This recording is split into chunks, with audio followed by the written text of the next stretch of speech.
৬৫তম স্বাধীনতা দিৱসৰ পতাকা উত্তোলন মই নগাঁও জিলাত মুখ্য তীৰ্থ হিচাপে কৰিবলৈ পাই অত্যন্ত সুখী হৈছোঁ, আনন্দিত হৈছোঁ, গৌৰৱবোধ কৰিছোঁ। অসমৰ এখন অত্যন্ত গুৰুত্বপূৰ্ণ উল্লেখযোগ্য জিলা হৈছে নগাঁও জিলা, আৰু এই জিলাখনত মই এই অনুষ্ঠানত অংশগ্ৰহণ কৰিবলৈ পাই আকৌ কৈছোঁ অত্যন্ত সুখী হৈছোঁ।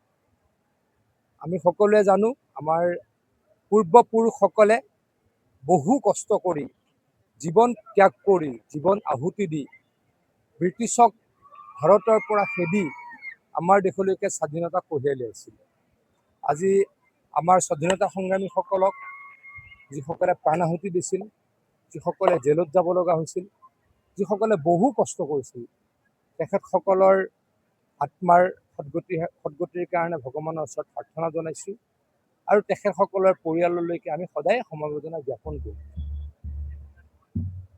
ভাৰতবৰ্ষ এই মুহূৰ্তত আগুৱাই গৈছে। নৰেন্দ্ৰ মোদী ডাঙৰীয়াৰ নেতৃত্বত ভাৰতে দুপে উন্নতি কৰিছে। অসমতো মাননীয় মুখ্যমন্ত্ৰী হিমন্ত বিশ্ব শৰ্মা ডাঙৰীয়াৰ নেতৃত্বত অসম উচ্চতাৰ এটা নতুন শিখৰলৈকে গতি কৰিছে। আমাৰ আৰু কাম বহুত কৰিব লগা আছে। স্বাধীনতা দিৱসৰ এই মহান ক্ষণত আমি সকলোৱে দৃঢ়তাৰে সিদ্ধান্ত ল'ব লাগিব। সকলোৱে আমি ভাৰত মাতৃৰ হৈ কাম কৰোঁ, সকলোৱে অসম মাতৃৰ হৈ কাম কৰোঁ। এখন বিকশিত ভাৰত, এখন বিকশিত অসমৰ কাৰণে আমি সকলোৱে সংকল্প লওঁ। নগাঁৱৰ অভিভাৱক মন্ত্ৰী হিচাপে নগাঁৱৰ কাৰণে কিবা ভাল খবৰ? নগাঁৱৰ কাৰণে বিভিন্ন সময়ত কৰিয়ে থাকোঁ।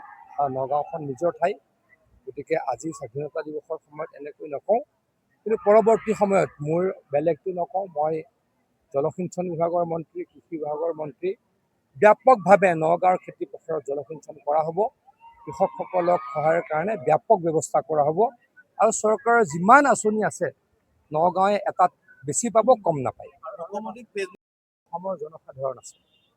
অসমৰ জনসাধাৰণ থকাৰ কাৰণেই মুখ্যমন্ত্ৰী ডাঙৰীয়াৰ নেতৃত্বত খেলা ইলেকশ্যনটোত অসমৰ ৰাজনৈতিক ইতিহাসৰ সৰ্বাতোতকৈ বৃহৎ জয় হৈছে। গতিকে মুখ্যমন্ত্ৰী ডাঙৰীয়াৰ লগত অসমৰ ৰাইজ আছে। যিসকল কুখ্যাত ব্যক্তি, যিসকল বেয়া ব্যক্তি, তেওঁলোকক ভগৱানে চাব, আৰু হিমন্ত বিশ্ব শৰ্মা ডাঙৰীয়াক ভগৱানৰ লগতে অসমৰ ৰাইজে সুৰক্ষা দিব।